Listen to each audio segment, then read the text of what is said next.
Hi అండి అందరికీ. అందరు ఎలా ఉన్నారు? బాగున్నారా? ఈరోజు వచ్చేసి మెంతకూర పప్పు నేను ఎలా చేస్తాను ఏంటి అనేది ఫుల్ ప్రాసెస్లోకి వెళ్ళిపోతుంది రండి. దీంతో 2 అయితే పప్పు తీసుకున్నా, కందిపప్పు అనమాట.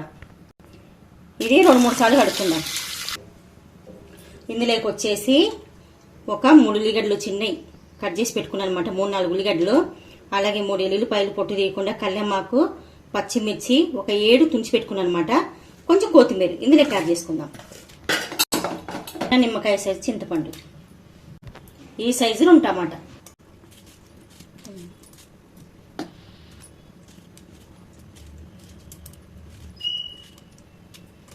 ఏడు పచ్చిమిర్చి అయితే నేను తుంచేసుకున్నా.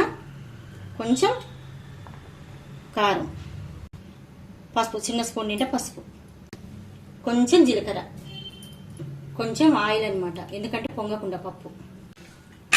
ఇది మూత పెట్టుకొని కుక్కర్ మూత ఒక 3 విజిల్ వచ్చేంత వరకు మనం ఉడికించుకుందాం. ఒక 3 విజిల్ రావాలన్నమాట, అంతే. దింపేసి చూపిస్తాను మిగతా ప్రాసెస్. మెంతకూర నేను ఎప్పుడు వేస్తాను ఏంటి అనేది. అయితే 3 విజిల్ వచ్చిందండి. కొంచెం గాలి పోయేదాకా కొంచెం మూత తీయాలన్నమాట. ఇప్పుడు పప్పులు ఉప్పేసి రుబ్బుకుందాం ఫ్రెండ్స్, ఓకేనా? ఇలా పచ్చిమిర్చి వేసినాం కాబట్టి రుబ్బుకుంటే మంచిగా ఉంటుంది. ఇలా ఎనుక్కోవాలన్నమాట. ఎనుక్కోవాలి అంటారు, రుబ్బుకుందామంటారు. మరి మెంతకూర ఎప్పుడు యాడ్ చేస్తామా? ఇప్పుడు చూపిస్తాను నేను ఎలా యాడ్ చేస్తాను. ఎన్నో రకాలు చేసుకోవచ్చు మేము మెంతకూర పప్పు అనేది. టేస్ట్ హెల్త్ వైజ్ కూడా మంచిది అనమాట. అర్థమైందా? సాల్ట్ ఇంత రుబ్బుకుంటాం, మరి మెత్తకుంటే తినబుద్ధి కాదు పప్పు అయితే. ఇలా ఉండాలి ఫ్రెండ్స్ మాకు. ఇలా ఉంటేనే పప్పు గట్టి పప్పులకి బాగుంటుంది. మమ్మీ ఇంకా నెక్స్ట్ ప్రాసెస్ ఏంటిది?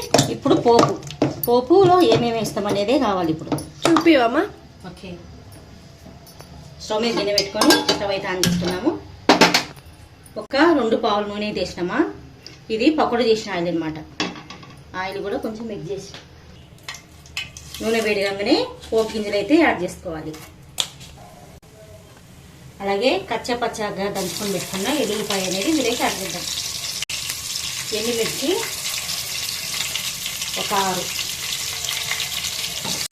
ఇది మంచి ఏదనిద్దాం. ఇది కొంచెం పచ్చెనపప్పు. పోపు గింజలలో మిక్స్ చేయొచ్చు, కానీ మిక్స్ చేయండి నేను, ఎందుకంటే తొందరగా పురుగు చేస్తాను అనమాట. నేను ఎక్కువ పోపు గింజలు అనేది మిక్స్ చేసి పెట్టుకుంటా.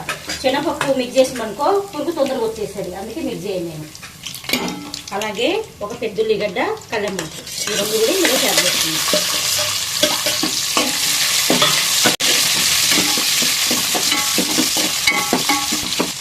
ఉల్లిగడ్డ తొందరగా వేయాలని కొంచెం సాల్ట్ అయితే యాడ్ చేస్తున్నాం.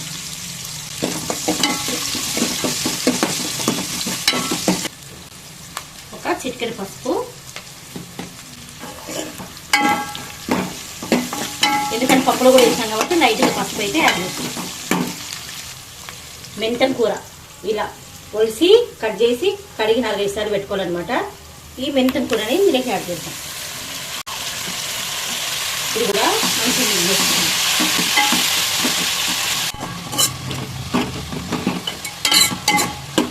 చూడండి, పోపులు వేయగానే కలుపుకుంటూ ఉడకబెట్టిన అనమాట. ఒక 2 నిమిషాల పాటు, 2-3 నిమిషాలు మంచిగా ఉడికింది. ఆకుకూర అనేది తొందరగా ఉడికిపోతుంది. ఇప్పుడు పప్పు అనేది యాడ్ చేద్దాం ఇందులో. చూసారు కదా, మెంతం కూర అందులో వేయచ్చు కదా అక్క అనొచ్చు, కానీ ఆకాకుంటేనే మాకు నచ్చుద్ది. అందుకే అలా కొంచెం వాటర్ లైట్గా, మనం వేసినా వేయలేదు అన్నట్టుగా. చూడండి, కొంచెం లైట్గా నీళ్ళు పోసిన అనమాట. ఉప్పు సరిపోయిందా లేదని చూసుకొని మెంతం కూరలో పప్పు అయితే యాడ్ చేసినాం కదా, మంచిగా కలిపుకొని ఒక ఉడుకు వచ్చేంత వరకు ఉడకబెట్టుకోవాలన్నమాట పప్పు, ఓకేనా? చూడండి, ఇలా ఒక ఉడుకు వచ్చింది, స్టవ్ బంద్ చేసుకోవాలి. అయిపోయిందన్నమాట పప్పు. చూసారు కదా. అలాగే మా వీడియో కనుక నచ్చినట్టయితే లైక్, షేర్, సబ్స్క్రైబ్ చేసుకోండి. అలాగే మీ ఫ్యామిలీ మెంబర్స్కి, ఫ్రెండ్స్కి షేర్ చేయండి. Support my channel. ఇలాంటి వీడియోస్ మరెన్నో రావాలంటే సబ్స్క్రైబ్ చేసుకున్నప్పుడు బెల్ అనేది ఆన్ చేసుకోండి. Okay, bye. స్టవ్ బంద్, క్లోజ్.